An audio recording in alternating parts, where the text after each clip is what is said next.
Hi, everybody, and welcome to one more CPER web meeting. For those who are watching us for the first time today, CPER is the Interdisciplinary Center of the Study of Human Performance, a research unit from Fundação para a Ciência e Tecnologia, in which most of the researchers are affiliated to Faculdade de Motricidade Humana of Universidade de Lisboa. Today's session has the format Get to Know Your Senior Researcher, an informal session where junior researchers interview a senior researcher. My name is Vera Muniz Pereira, and here with me to conduct this interview is Basílio Gonçalves, the newest researcher from our group.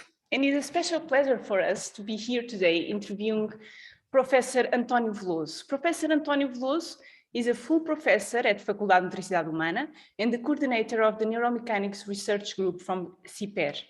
He is also the coordinator of the PhD program in kinesiology, and together with José Mourinho, the coordinator of the very successful post-graduation in high performance football coaching. Thank you, António, for being here, and welcome. Thank you both. For everyone who's watching now, if there's a chat box on YouTube, so if you have any questions for Professor Veloso, feel free to drop them in the chat, and we're gonna get back to them at the end of the interview. So to start, Professor. To start, you call me António. You call you António? Okay, that's good. António, so most of us know that you have a very successful career in biomechanics with over 100 publications. You've been the first president of the Portuguese Society of Biomechanics since 2005. You were also in the executive board of the International Society of Biomechanics in Sport and in the executive board of the International Society of Biomechanics. What's less known for people who are watching is that you did your undergraduate degree in sports science, and you used to practice rugby and sailing when you were younger. I still practice. And you still do.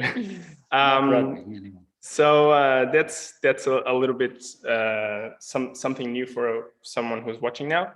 And you also did your undergraduate thesis evaluating the kinetics of the somersault. All right, that's something that we found out while preparing.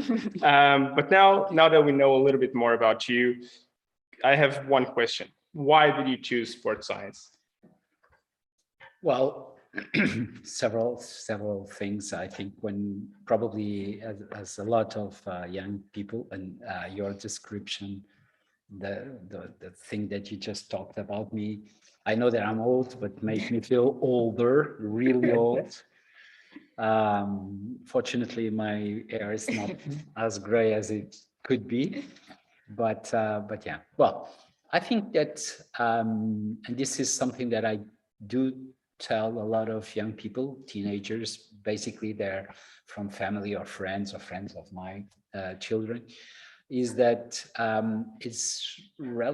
there are people that know immediately what they want to do in life. I definitely didn't know. I was more aware of doing sport and being with friends and so on, just trying to keep an average grades so I could have some choosing. And at the end of the day, I did choose physical education at that time, sports sciences, against the will of my parents, of course, like some of us, not all of us, of course. But that was also because I came with a group of friends. Actually, both of them are still working also at the faculty, João Razoio and Carlos Ferreira. And we all came to the faculty at the same time. And basically, my parents would like me to go to chemical engineering or anything else, or medicine prof, but fortunately I did choose to do other thing. And I think that's an advice that you should give to kids, is that even the graduation or the postgrad and grad studies that they do tend to be more and more away from what they actually do on their professional life.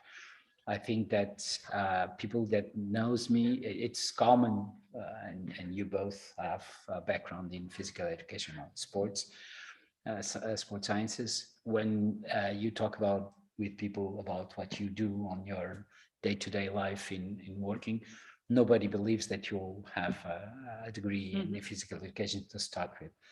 And I think that's a good thing. And our kids, the ones that have right now, our students, as between 17 and 20 something, they could be doing a sports sciences program and ending doing a, some type of work that we didn't know, that doesn't exist right now. Yeah, exactly. Something. So how did you end up doing that undergraduate thesis in studying the somersaults? Was a very difficult decision. The only thing we had in the lab was a force plate. So I had to do something that would be related to the equipment we had. We had some videos, but not video analyzing. Actually we did, but the video analyzing at that time was done with not even an AD board, a video AD board, where you touch each point that you want. And I have to tell you that actually it was much more difficult to do the study was, let's say the work at that time, because I had to write the software that was reading the force plate onto an analog oscilloscope that had a GPI converter. So I had to write in GW Basic from scratch the driver, using the driver for the digital board of the oscilloscope to a computer. So it was much more difficult than it looks. Than what it is now, because right now you have basically software you can buy, and it's been proven and so on. So I did that. Then the calculations, the impulses have to be as well written in software. So probably sometimes, I don't know, I think it was a colleague, one of our colleagues, Paul, said that I did more, tough work at that time than doing the PhD, for instance, because we didn't have a thing on the lab. Well, we had basic equipment on the lab, and was everything was needed to be done from scratch. Yeah. So following up on that, your PhD focused on modeling the musculoskeletal system. And modeling and applying it to a sprint start. Yeah. Can you tell us a little bit about how you got to that point? What brought you to that topic? Well, at that time we had like a dual possibility. We had I was influenced before starting the PhD. I was working in Instituto Gulbenkian de Ciência with Professor Calda Silva, and also with my supervisor, Professor João Branch at that time. And I have to thank very much Professor Calda Silva, because he was coming from engineering, from a background in electronic engineering, and his staff at the Instituto Gulbenkian de Ciência, that was an amazing group. But I unfortunately I was not at the same time as Luís Magalhães, is one of the presidents of FCT, actually the president of FCT that remodeled all the system.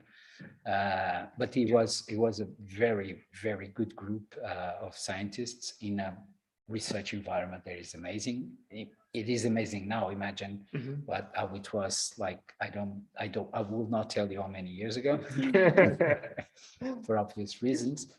And he was the one that was insisting to go for a more numerical approach. So at that time, what I did was to use again something that I had to develop from scratch, starting with 3D representation, a vector representation of the forces in the first plate that we didn't have, and we didn't have the budget to buy at the time. Kistler had one system that you could buy, but we don't. We don't. So I did that. It's basically graphic 3D, but in Pascal was difficult. Well, it was good to learn how this is done. And also at that time we had the first 3D motion capture system, video based and with manual tracking. But all the musculoskeletal modeling, when you consider it in comparison what you did or we are doing right now, it was very basic, was 2D. Just with 6 body segments in the limbs plus trunk and head and arms together. And again, I wrote the calculations based on some prediction of muscle variation, length variation based on the geometry of the body. The muscle equivalents didn't have two parts. It was just a muscle tendon unit, not muscle and tendon separated. And so basically what I was trying, I did try and was able to do musculoskeletal modeling, basic musculoskeletal modeling, based on the examples that I found that I study in the literature that were feasible for us at that time to develop. And but again, it was the first time, I think, in the that's one comment that I received from people from the University of Oxford. I didn't notice at that time. It was the first PhD or first study in Portugal that was that included force plates, 3D motion capture, and EMG all together in the same block of study. And also, it was not the first musculoskeletal application, and I think it was. I think it was because Miguel Silva on Technico did his PhD some year after or something like that. He did also a musculoskeletal application at that time. So how was that a natural path for you to go from sports science into a more engineering / modeling side of things? I think the biomechanics is clearly a multidisciplinary approach. So you have methods that come more from the physiology side, like and is connected to signal processing. At that time, I did a lot of work with EMG related to kinematics and kinetics, with analysis on the EMG itself. On the PhD, that was not is not that much clear, because in the PhD study we used EMG just basically as a verification, a validation of the results, the estimations of the muscle skeletal model. But because at the end of the day, and that's a thing that I would like also to express to some of our students, especially students that are starting now the PhD, at the end of the day, I use, I think, 25% of the data that I had collected on the PhD. So 75% of the data was not used, and that involved testing, jumping, counter movement jumps, squat jumps, drop jumps from 3 heights. So we had some publications using that, and analyzing the component of the EMG, try to understand where you have more reflex activation and more voluntary activation within the EMG and so on. That is not expressed on the PhD. So I think that if you work in biomechanics, you can go more for the more inductive studies where you measure things, EMG, force, 3D, and so on.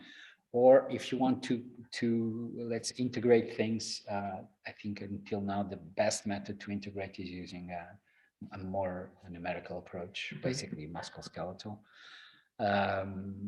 And one thing that is quite relevant is with musculoskeletal modeling, especially if you go for more direct dynamics, is you can ask what if questions Mhm. that are quite interesting.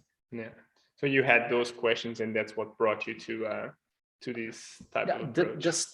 The study itself was the movement was chosen because, for the point of view of modeling, was a very suited Mhm. movement. Is maximal. It's obviously the objective is easy to give a goal. Mhm. Goal is maximal power, because Yeah. what you want to do on the second step after the blocks is still pure acceleration. So you Mhm. want to generate the maximal power. So the objective function is easy. Mhm. It's not is maximize horizontal velocity. Mhm. And from the type of model that I use was a better better type of control, Mhm. where the model would behave better. So Mhm. that's one of the, it could be different things like the other movements that I mentioned, Mhm. drop, jump, but at the same time, it's not a test, it's an actual movement. And this one-legged, Mhm. so makes it easier as well. And it's a combination of horizontal velocity with some vertical Some velocity. vertical But, component. Yeah. Awesome. That's really good. And for those who want to watch, it's freely available. So if you want to check out the thesis, you can. But now, relating a little bit back to what you said before, you mentioned some people that helped you throughout this path. yeah. Can you think of someone, a professor, a researcher, that that impacted you the most? Who was the person? No, if you could think. Yeah, of I someone. think it's difficult to name one. Mhm. I think different people influences one in different ways. Yeah. So I have a couple of people that influence in different conditions or in different things. I already talked about Professor Calda Silva. Mhm. In the idea of having this more broad approach to biomechanics, and not to have not to be afraid Mhm. for a more numerical approach, was his influence was quite relevant. And it's one of the things that I just understood later in time, because it was a person that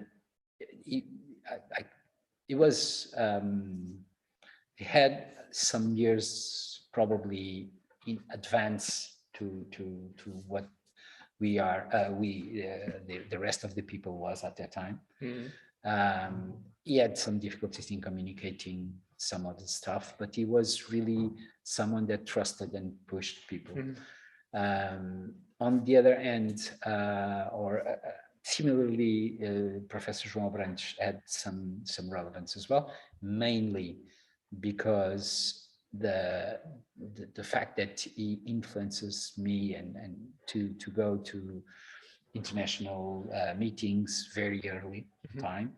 Actually, my first meeting was to present the dissertation, the degree dissertation, and the undergrad dissertation in a conference for students that was held in Hungary. So really early in time, and also being really stimulated to participate in ISPS mainly from very early. And that, I think, put me in contact with the reality of different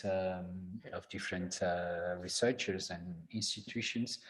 But at the same time, and I had the opportunity to see that we were in some areas quite unequipped, but in what we were able to think, and with our limitations to start to do research, we were aware of the things that were being doing in the world. So that was good, and that is something that I cultivated. I kept going to those meetings as much as I could, ISPS, the European College of Sports Sciences. And also that's something that I always, let's say, instigate our people to do. And And I think it was very fruitful. Two things to the people that work with me is, first of all, not want to have them just listen to me. That is completely nonsense. Well, the first thing I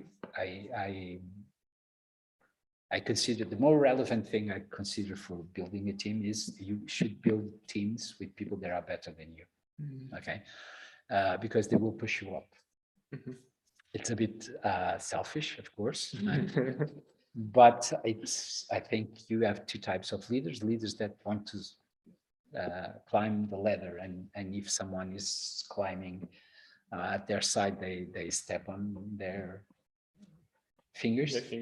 Or the leaders that says, well, let's go all together and find bright people that push you up on the ladder. Sometimes they push you on your butt, so you have to climb quicker.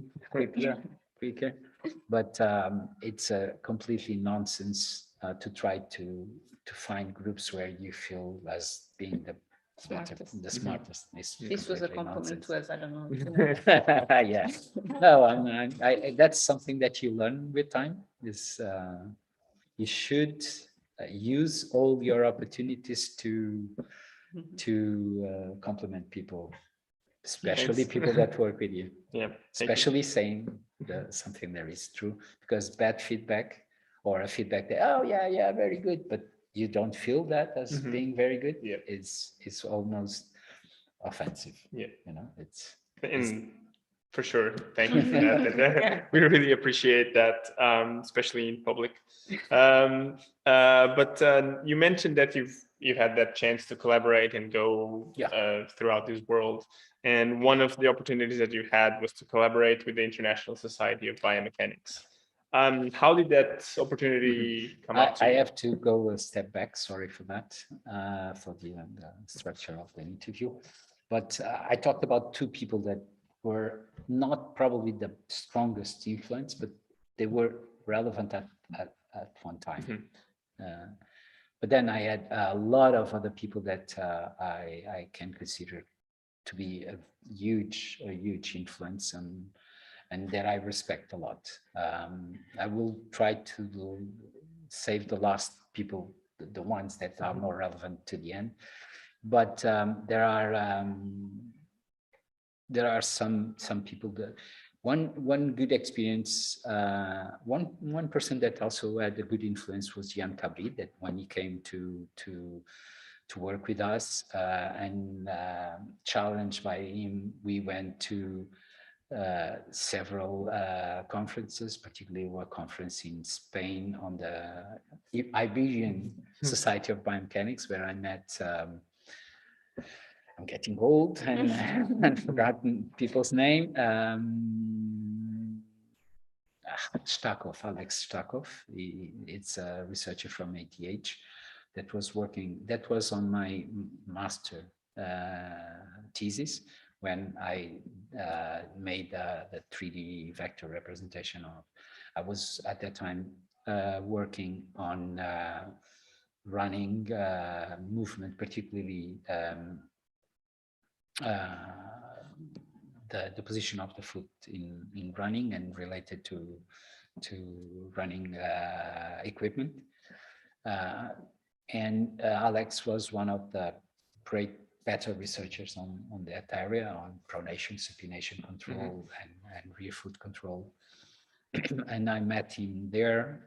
Was a quite interesting conversation, very like all very top level researchers.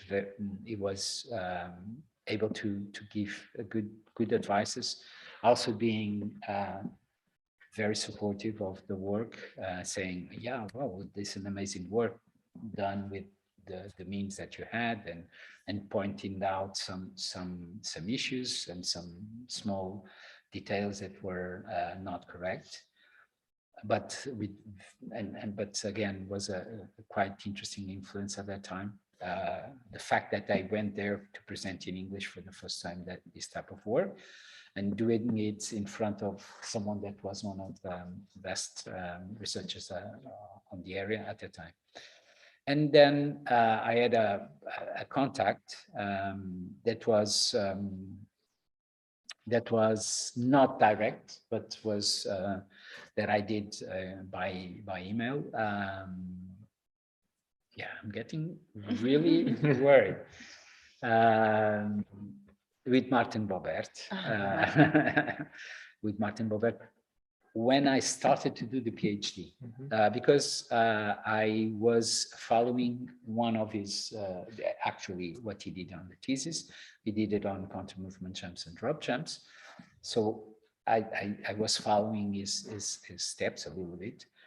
And I contacted him because at that time, even the dean of the faculty, was Professor Melbarres at that time, was stimulating me to go, possible to work outside, to make part of the PhD abroad. And one of the possibilities was doing with Martin in Amsterdam. But I contacted him and we kept in touch, and he was tremendously relevant for the PhD. It give me a lot of solutions based on what we have been talking. And it was really open, send all the data that they had, papers that they didn't have published yet. And it was amazing. I met him in person later. I remember it was in ISB in 99 in Jyväskylä. And it was amazing because if you, probably people don't remember right now, but it was the organized by Pavel Skolny group, and with all the people that were working about strengthening, shortening cycle and assuming elasticity at a main relevance at that time. And it was amazing to hear Martin present a paper that showed and proved that elasticity didn't have a strong participation in quantum movement jump. And it was like you know, like you go to pray to pray in the middle of the, you know, it's like the Pope praying in the middle of Muslims, or the other way around, as you want. And it was just like, you know, if you know him, he'll be tall, like all people from Netherlands, very, you know, serious and ting, ting, ting, and the other guys were jumping. Was almost jumping like, yeah, well, call me and different other people that saying, you know, this is not correct. I did research on this and that and that, but they were not. None of them were able to contradict this point. And in the next year, all the group stopped using quantum movement jump as an example of stretching shortening exercise, or exercise where elasticity had a strong point. And you can still read the paper. We actually used it. Amazing paper. We actually used the paper Very smart. to our master students as a concept. And that's that he was his openness. It's someone that is tough and straight, and it's gives you strong opinion easily. And there are other people. I was really lucky. I finished my PhD in 2000, and in 2002 I was invited. I went in 2001 to the ISBS in Constance, and at that time I was presenting part of the PhD and on the musculoskeletal approach. And at the time, one of the top people in musculoskeletal modeling, he died, as I will tell you. His name was Herbert Hadze. Herbert Hadze developed musculoskeletal highly complex with 9 types of different types of muscle fibers in 40 years ago. So when he was working in South Africa at the University of Cape Town. UCT was with him at that time, one of the top research groups in biomechanics. And people was terrified when he was in the audience. So he was participating in that. I was presenting, and I was, because all the other presentations where he was in the room, they were killed. In a good sense, even worse than Venom, that you saw sometimes killing people. It was just, he knows so much. It was really amazing. And I presented my small thing, and it did an obviously well-placed question, but very, very kindly. And at the end, he approached me, and I was talking with him several hours. He was really happy because seeing someone from sports sciences doing some musculoskeletal work, and he invited me to come and to work with him. And more than anything else, he told me, I'm organizing a muscle congress that will be held next year. So this is 2021.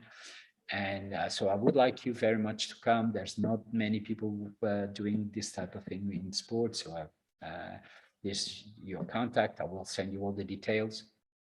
It was a congress organized by a society that was mechanics and mathematics for biology.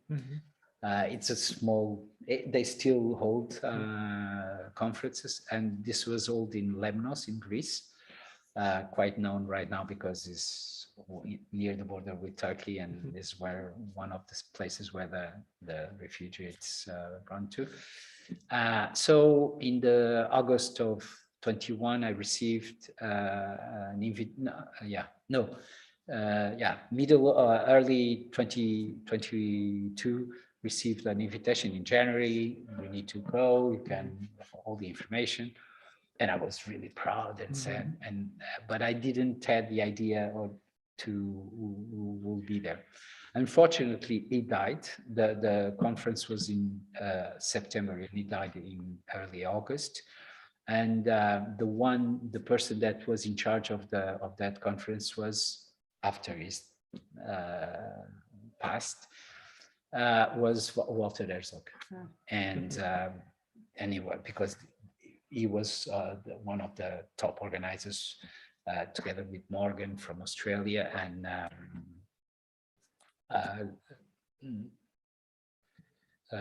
Rick Lieber from US. So people that are, top people in muscle related things. And I was just still ignorant. And so I went, and it was the best congress, not congress, it was a small meeting with 50 people. Every presentation was 20 minutes. And I was, like my jaw dropping from the first to the last presentation. So I met there Walter, Peter Hoying, Morgan, Rick Lieber, Bill, Scott Delp's group, everybody that has something to do with muscle from the atomic level, as Walter and other people, and at that time was also a Nobel Prize winner, Gilles de Gennes. It was a Nobel Prize in physics. He developed, he died already, and he developed, he won the Nobel Prize about materials that have change of phase behavior. So like electromagnetic change behavior, if you receive a load, electromagnetic load, you get the material gets stiff. And when the mechanical or the electromagnetic stimulation drops, they are not, they lose stiffness. And because this is one of the possibilities of explaining muscle activation. It was remarkable. Nobel Prize in Physics did a presentation with Stutch, how do you say it? I don't know.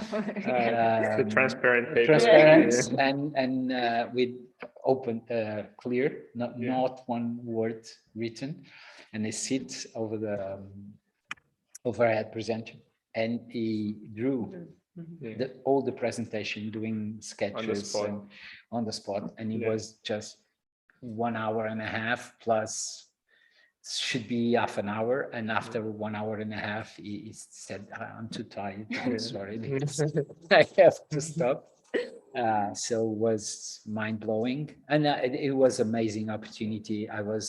Because everybody was in the same small hotel, so we had the conference, and then after the conference finished, everybody was staying and the side of the pool. So I was chatting in the side of the pool with Peter Hein, for instance, and so it was really fantastic, and that means that all these people that I just mentioned are definitely a reference, but the major for me, from every point of view, is Walter.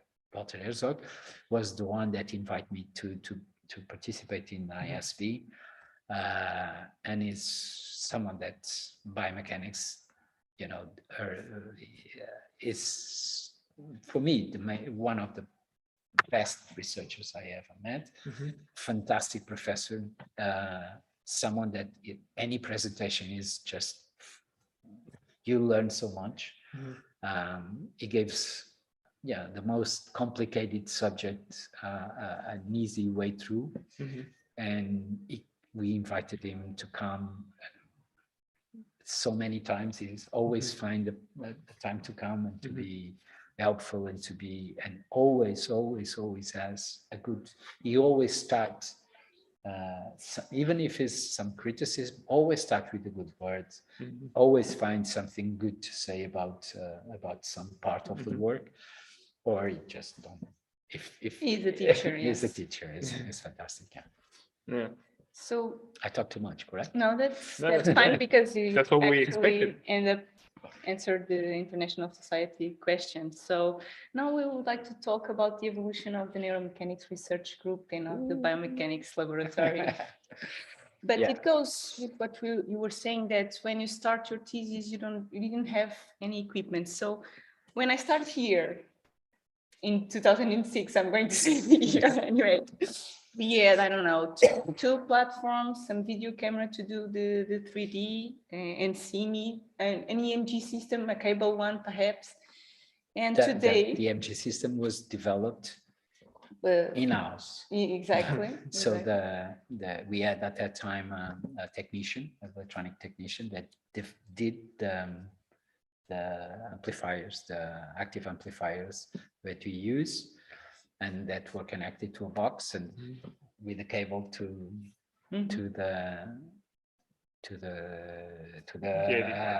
no, it was not an AD board. It was a big analog medical device that was bought by some top professor at that time at the faculty that I will not mention, that bought the system without analog output, so couldn't be connected to a computer. So we had to buy that. And it was not that many time ago. So like 15 years ago, we were like this. We enter here, we had carpet in the in the floor. But since 2004, you have winning projects in occupational biomechanics, aging, clinical, sports, tissue biomechanics. And so our evolution, it was a tremendous evolution in terms of research, in terms of teaching curriculum, everything. So how was this achievable in such a short time? Do you have any advice? So if someone is watching and wants to create a lab, how is this possible? You should think twice. Thinking hard.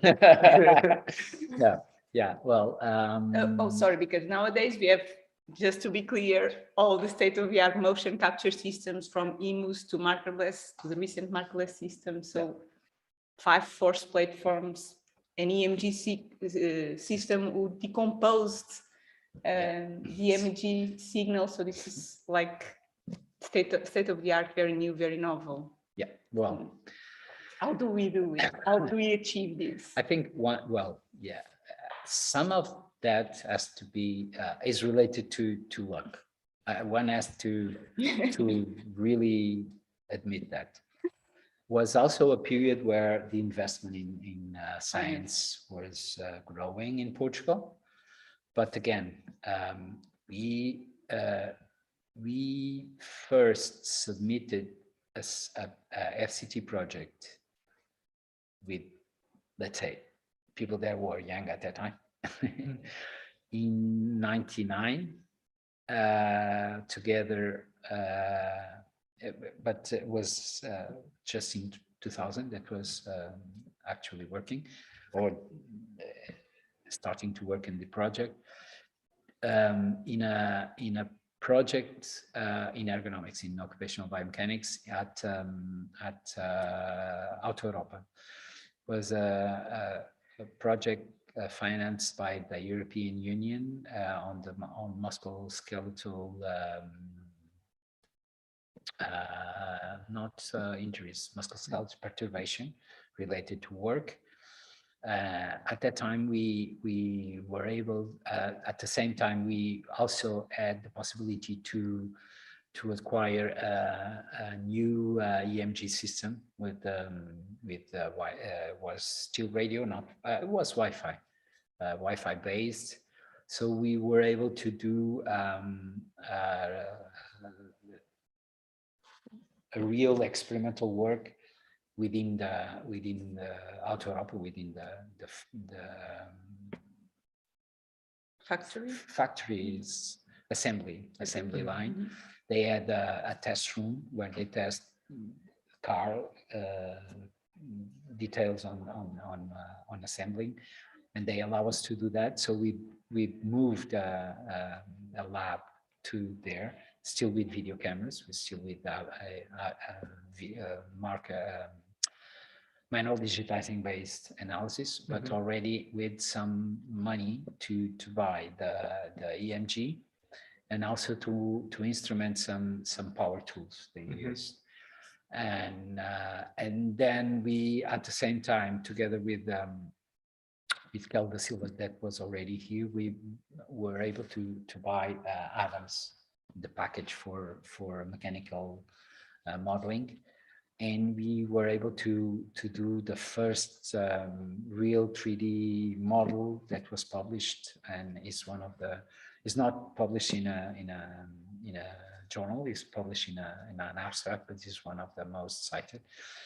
Is cited by some of the top people in musculoskeletal modeling as one of the first examples of application in ergonomics. Mm-hmm. Like Rasmussen from Anybody, mm-hmm. his main paper where they present Anybody refers this paper, that presentation was done in 2001 in Austria, as one of the examples of musculoskeletal modeling applied to occupational biomechanics. But in 2000 we submit the first application. Together with Fatima Batista and Carlos Ferreira, we didn't got the funding for. We went until mm-hmm. there were at that time there were a presentation to the jury. It was not just a paper, and we were until the end, and we were submitting there. There was not sports sciences area, and we submitted in health. And was really close to get it, but we didn't. In 2004, we started to obtain funding and to win projects, and have been doing it since.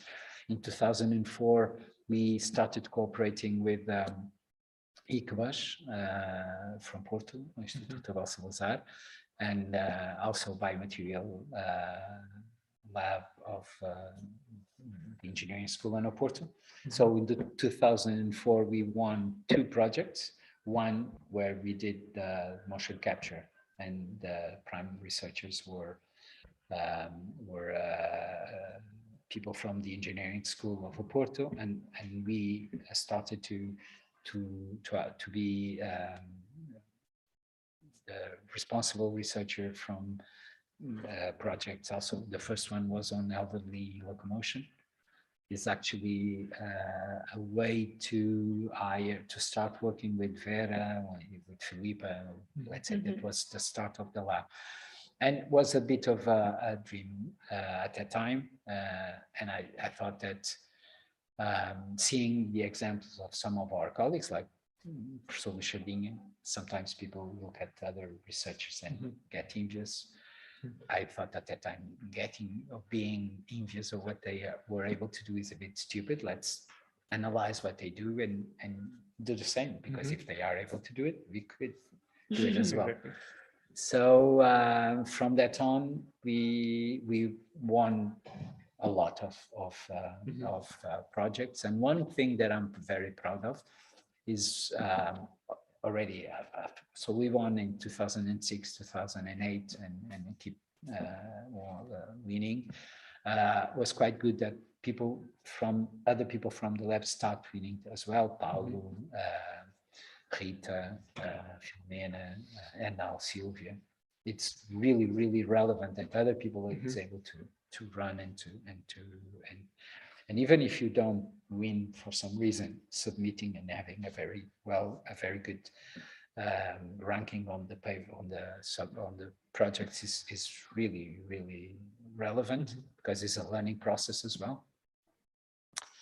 And so in 2010, I remember to be in the American Society of Biomechanics, and one researcher that collaborates with a colleague from our group, Margarida España. We met him at that conference, Messier, and I was with a big group of people, actually, Vera, Sylvia, and Philippe at the time, and it did I think a big compliment in front of you, if you remember, is that you are very lucky because you have someone that has the opportunity to bring you to these conferences.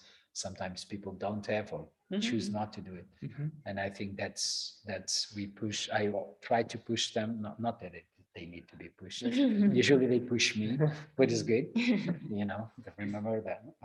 No, it's true, we have a lot of opportunity. And also it's, I think a good thing was to send our PhD, the people that are more linked to me, to do the PhD, part of the PhD abroad. So Vera was in Manchester, Filipa was in Berlin, Sylvia was in Canada, and I think they obviously, it's a much richer experience than being here and keep our practices and our habits. Some are good, some are bad. So my next step right now is to hire people that did this education abroad, and you are the first example.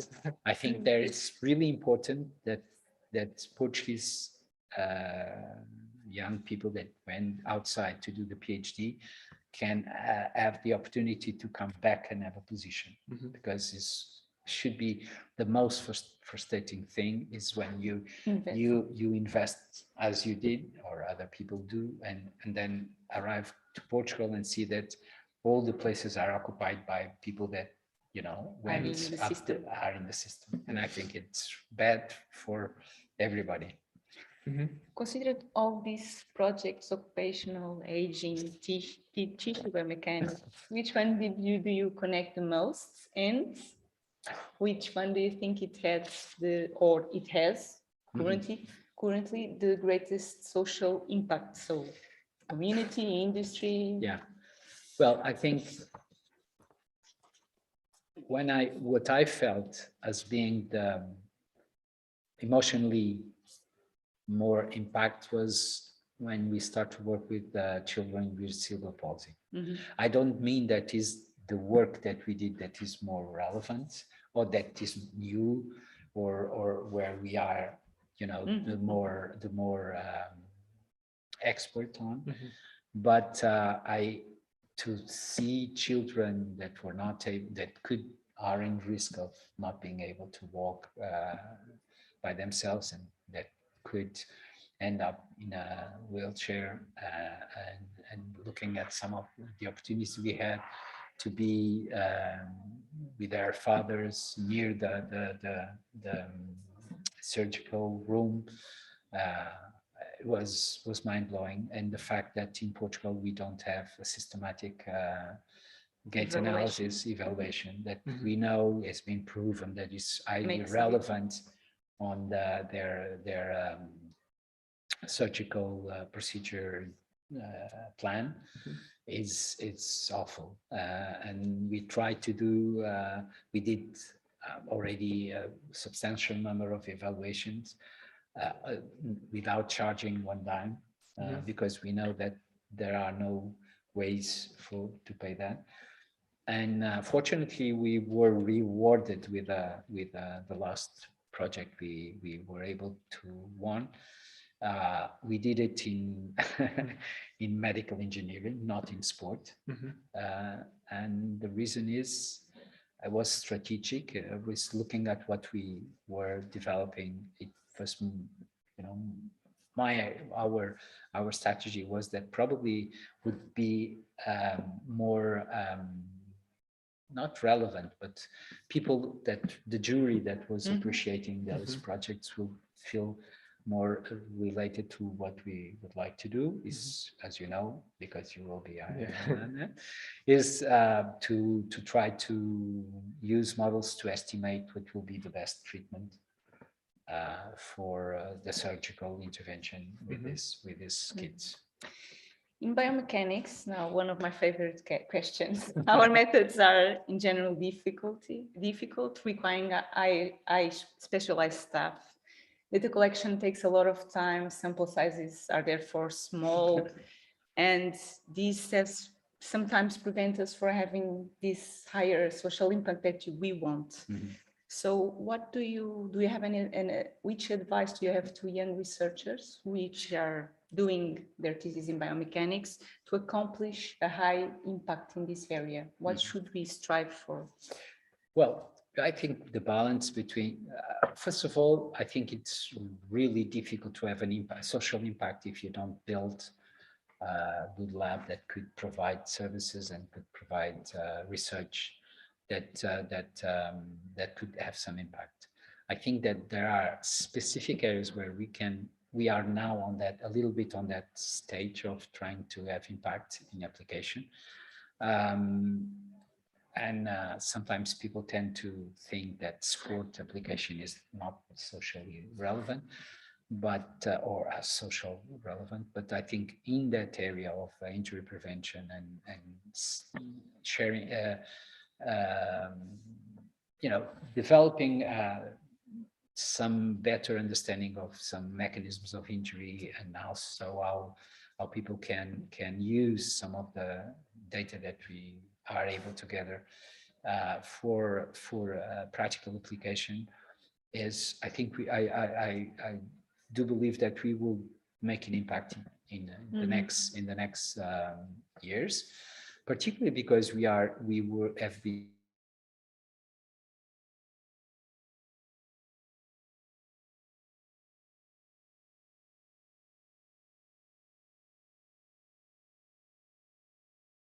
able to link, and this is linked to the program, but they are applying that to the real world in football, particularly. And we are now with the markerless, for instance, in a stage that we can have a real impact, because we can do testing without perturbing the training and the coaching process. Because for high-level coaches, it just came from a presentation from one of the physical coaches of Liverpool, and that is, in this case, a PhD. He has a PhD in this case was physiology linked to genetics, but he's now working in biomechanics, and he's supervising people in biomechanics, but he's a physical coach in Liverpool with the first team. So that can be done. if we are able to join Forces. 12 work, people like those. So maybe you don't have I think we have one. It's a really good follow up this, because we have one question in the chat, Okay. and you can answer it very, very quickly, because right. we only have 5 minutes. But it's a question from João Magalhães, where he's asking, so in this post-graduation course in high performance in football, how was that created, and how is that? Do you see an impact? Are there coaches out there now that are coming from? You already said, right? They're coming from these. Yeah, well, to be really short, when I thought about and I let's say designed the idea of creating a course like that, I was vice dean of the faculty, and one thing that was mind blowing for me is that how it will be possible for us to have so many high-level coaches that did this their graduation in the faculty, and we didn't have an international course to explore that. It just happens in Portugal. Any other school in the world that had the number of high-level coaches known internationally that didn't use that to build a program was Portugal, and it doesn't make sense. So I decided I will do that. Okay. Yeah. And to do that, what I had to do is convince someone that was able to make a brand that was unbeatable at that time. So I called Jose, and I said, I had. Let me say that Jose Mourinho studied with António. Yeah, studied in the same year. We respect ourselves. He respect me, and I think that. And I had a strong part. It's not that I'm. Let me be completely honest. I was fighting for him to have the PhD honoris causa. It was again a stupid thing to have someone that did a program, did education in our faculty, and he is working in the area of professional, the professional area related to our faculty, and is the pupil or the student of the Technical University of Lisbon. Was still Technical University of Lisbon at that time. There is the most successful and the most known in the world. And people ask, they say, oh yeah, they're going to do a honoris causa to Mourinho. Said people, some people like the past rector of the university did that. And I said, it's nonsense. So I insisted. I had to fight, issues between the head of the scientific council at that time, the head of the board, but at the end of the day, everybody was the dean of the faculty for some stupid reasons, and people saying that Carlos Queiroz was more deserving than Mourinho. Mourinho was the top coach of the world at that time. So that was just to give you an idea. People probably don't remember, but we had 6 TV stations broadcasting live and the ceremony, and 35 TV crews in the faculty at this time. So it was a major smash hit for the faculty, and that put me again in more close contact with him. And I called him and I proposed, let's do something that would be a legacy for the faculty and a legacy for you, because you are not only one of the top ever coaches in the world, but also the only one that is able to reflect from the scientific or from the education academic point of view to organize a program. Basically, we designed the program in his living room in Belgravia Square. And the idea is, let's put the head coach in the middle, and let's cover all the things, all the subject that a head coach has to deal with. And they are not covered in the academic traditional programs, or are not covered in the educations from the federations and so on. So that's why how it started, basically. And with having him on board was fantastic. So results, okay. From the first edition, the assistant coach of Leicester, the assistant coach of Colombia, national team until now. Visão. From the second one, Ruben Amorim did this program. From the just to be quick, on the third edition, and then on the second edition, we have other people as well with strong impact. From the third edition, Carlos Vicens is now assistant coach of Pep Guardiola. And from the third and fourth, and from the third edition, people from PSG, one of the physical coaches of PSG, just the head of academy of SC Copenhagen, from the fourth and the fifth. They are having the course now. I don't know. Okay. But someone will be good level. So we had a couple more questions, but we don't have time. I just wanted to say for any bachelor or master students who are watching, if you want to work with us, please contact us at neuromechanics@fmh.lisboa.pt. And I would like to thank very much António for this pleasant talk. We had a couple more questions, but maybe we can I follow talk too up. much. We can have a part two. I'm sorry. I hope you I'm sorry. stay tuned for our next CPR web meetings. Thanks for watching. Thanks, António. Thank you. Thanks. Thanks. Thank